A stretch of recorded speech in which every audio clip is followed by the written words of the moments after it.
এটা বিশেষ সম্প্ৰদায়ক টাৰ্গেট কৰি পুনৰ হৰফ হ'ল ৰাজ্যৰ মুখ্যমন্ত্ৰী হিমন্ত বিশ্ব শৰ্মা। হিমন্ত বিশ্ব শৰ্মাৰ মতে ধুবুৰী সমষ্টিত 10 লাখ ভোটত জিকাটো এটা ডাঙৰ ভূমিকম্প।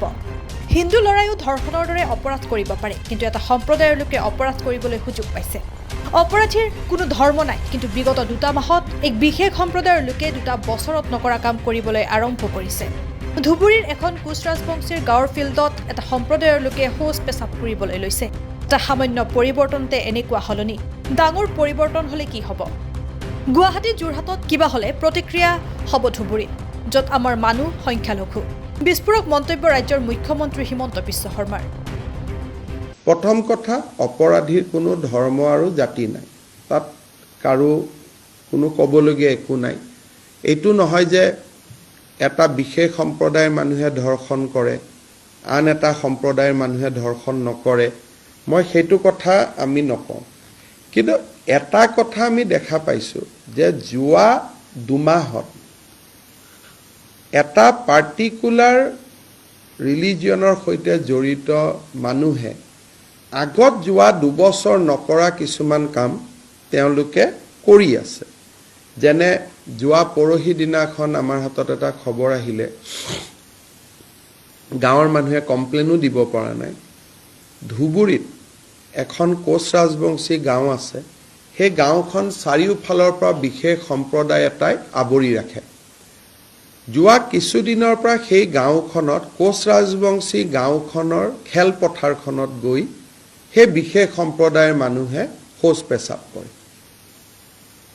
সাংবাদিকসকলে ৰিপৰ্টিং কৰা নাই যে ছাৰ আমি যদি ৰিপৰ্টিং কৰোঁ গাঁওখনৰ মানুহ থাকিব নোৱাৰিব আৰু অত্যাচাৰৰ সন্মুখীন হ'ব।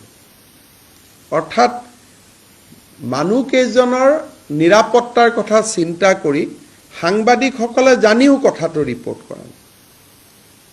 যোৱা পৰহি দিনাখন আৰু তাৰ কেইদিনমান আগৰ পৰা সৰভোগৰ এখন হিন্দু সমাজৰ গাঁও, এখন শ্মশান আছে, চাৰিওফালে এটা বিশেষ সম্প্ৰদায়ৰ লোক আছে। তাত শ্মশানখনৰ গেটখন গাঁৱৰ মানুহে বনায় আৰু তেওঁলোকে আহি ভাঙি দিয়ে। কিয়? শ্মশানখনৰ মাটিখিনি তেওঁলোকক লাহে লাহে লাগে। আজি এটা আপোনালোকে এটা ফেচবুক টুইটাৰত এটা পোষ্ট পাব, মঙলদৈৰ এজন বিশেষ সম্প্ৰদায়ৰ ধৰ্মগুৰু এজনে ধমকি দি আছে যে মই অহা 6 তাৰিখৰ পৰা লখিমপুৰত যাম, পুলিচক মই চাই ল'ম, অমুকক নধৰিলে মই অমুক কৰিম, তমুক কৰিম। যোৱা 2 বছৰত এই কথাবিলাক নোহোৱা হৈ গৈছিলে। লোকসভা ইলেকশ্যনৰ পিছত এইবোৰ বাঢ়িছে, কিন্তু ইয়াৰ এটা পলিটিকেল এংগল, এইটো এটা মই পলিটিকেল এংগলত কৈছোঁ।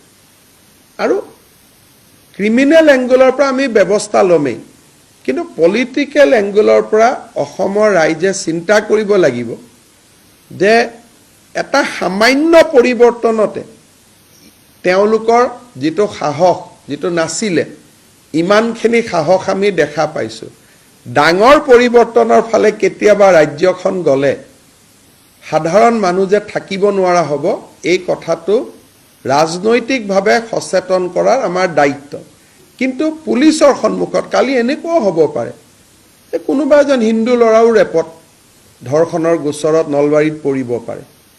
সেইকাৰণে মই কৈছোঁ অপৰাধীৰ কোনো জাতি ধৰ্ম নাথাকে, কিন্তু ছাডেন যিটো ইনক্ৰিজ, ঢেকীয়াজুলিত বাৰে বাৰে ঘটনা ঘটি আছে, ই আমাৰ কাৰণে এটা চিন্তাৰ বিষয়। কিন্তু উইল ডিল উইথ ডেট। আমি চিন্তা কৰি থাকিলেতো নহ'ব, উই হেভ টু ডিল উইথ